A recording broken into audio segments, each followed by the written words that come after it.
Mesdames, Messieurs, bonsoir et bienvenue dans cette édition. Faure Gnassingbé poursuit son séjour à New York. Hier, le chef de l'État est monté à la tribune de l'Assemblée générale des Nations unies pour s'adresser à ses pairs réunis en une session spéciale consacrée au suivi du programme d'action de la Conférence internationale sur la population et le développement. Un rendez-vous important dans la mesure où il est question d'éducation universelle, de réduction de la mortalité infantile et maternelle, de santé de la reproduction, etc. Autant de sujets qui concernent directement le Togo et dont le président de la République a fait le point dans son allocution. Écoutons le chef de l'État.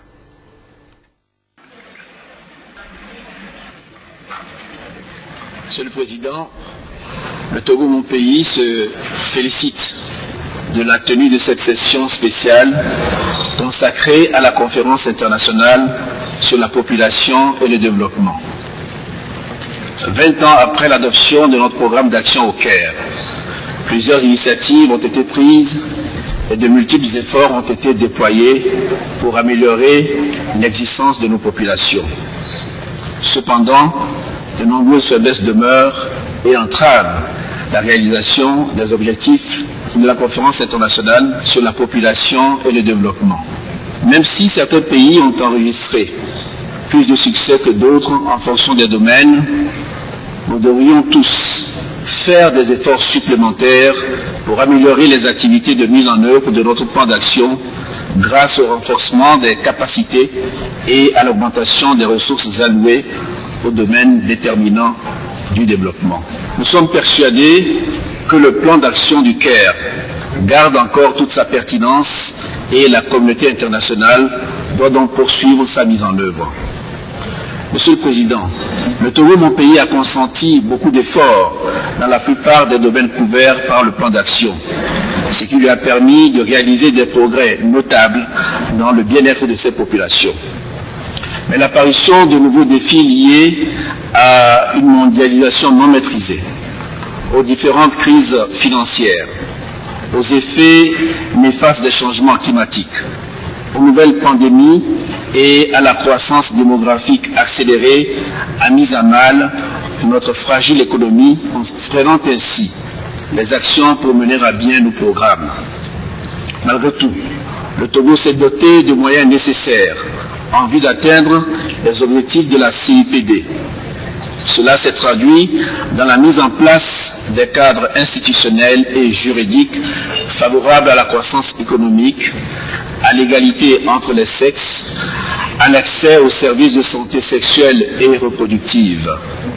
Dans cette optique, les actions entreprises par mon pays ont permis d'obtenir des résultats non négligeables entre 1998 et 2013, notamment la réduction de 17% du taux de mortalité maternelle, la réduction de plus de 70% du taux de mortalité infantile, la réduction de moitié du taux de mortalité des enfants de moins de 5 ans, une légère diminution de l'indice de fécondité, une augmentation non négligeable de la prévalence contraceptive moderne, une diminution notable de la prévalence du VIH et des résultats plutôt encourageants en matière d'éradication des mutilations génitales féminines, de prévention des violences basées sur le genre, etc.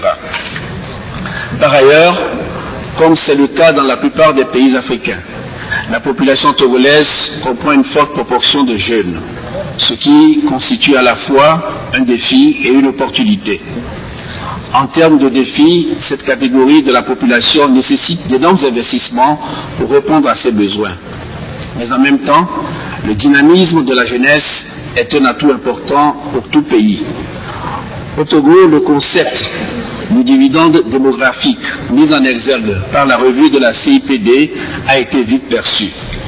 C'est pour cela que des mesures ont été prises pour exploiter judicieusement ces énergies, notamment à travers une incitation à l'entrepreneuriat, à travers un programme de volontariat national vigoureux et à travers un renforcement des travaux à haute intensité de main-d'œuvre.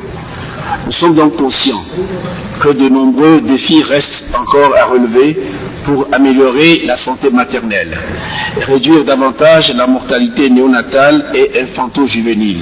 Dans cet ordre d'idées, nous pensons que ce n'est que par une coopération internationale que nous pouvons trouver des solutions à ces défis. À cet égard, notre organisation commune a un rôle important à jouer. Je me félicite donc de la clarté du rapport du secrétaire général à ce sujet. Mon pays, le Togo, continuera à faire des efforts pour construire la capacité et la résilience individuelle et voudrait compter sur l'appui de la communauté internationale pour atteindre le développement durable. Dans ce sens, il adhère entièrement à la position de l'Union africaine pour poursuivre la mise en œuvre du plan d'action au-delà de 2014. Il me paraît aussi indispensable de s'assurer de la cohérence des engagements de la CIPD avec les objectifs de développement durable en cours de finalisation.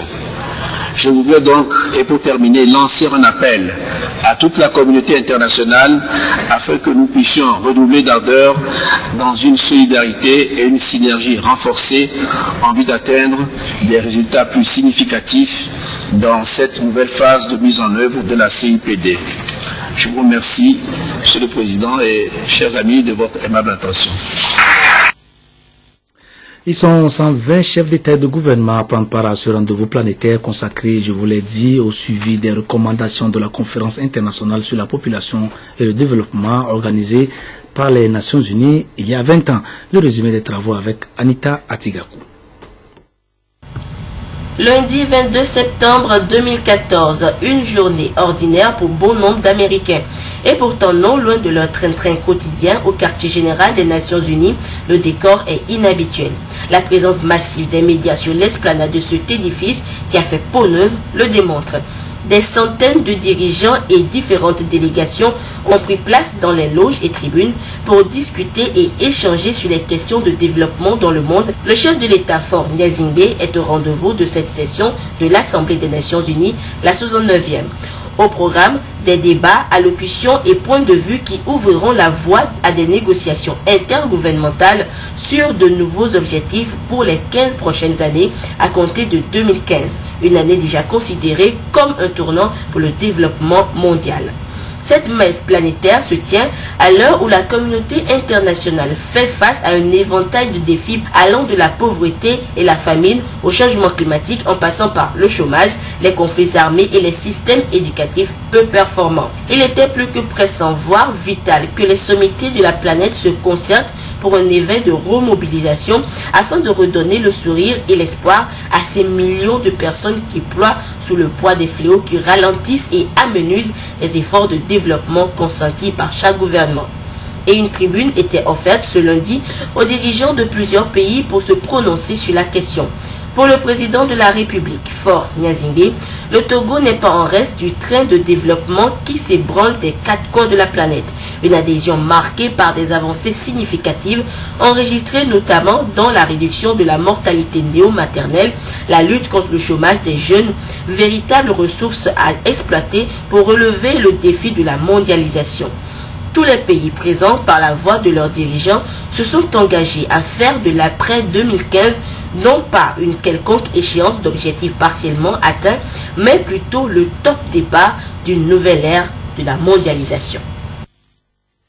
Et lorsqu'il n'est pas dans la grande salle de l'Assemblée générale des Nations Unies pour parler développement et bien-être des populations, le président Faure Gnassingbé tient des apartés avec des personnalités présentes à New York, parmi lesquelles des chefs d'État.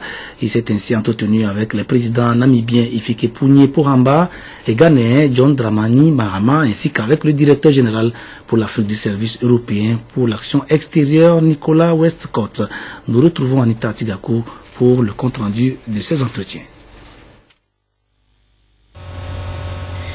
En marge des travaux de cette session onusienne plus qu'historique de par ses thématiques et enjeux, le chef de l'État Faure Gnassingbé a conféré avec plusieurs personnalités venues à sa rencontre dans la capitale américaine.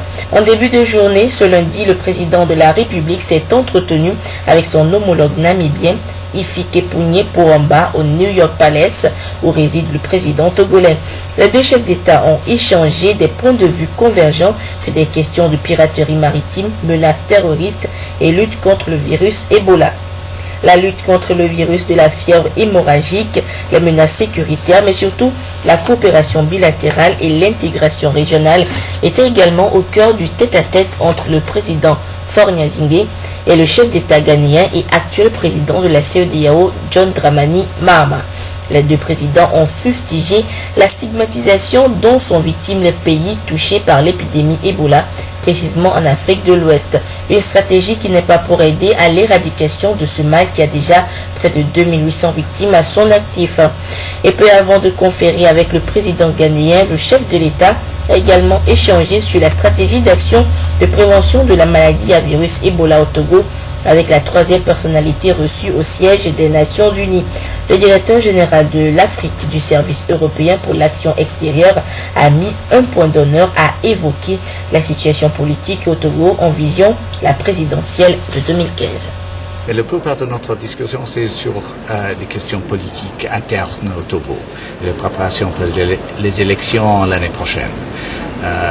J'ai renforcé l'importance d'assurer que tout le monde, tous les citoyens sont en face d'une procédure transparente, que tout le monde accepte les arrangements, les préparations pour les élections, pour qu'il y aura un résultat que tout le monde peut accepter.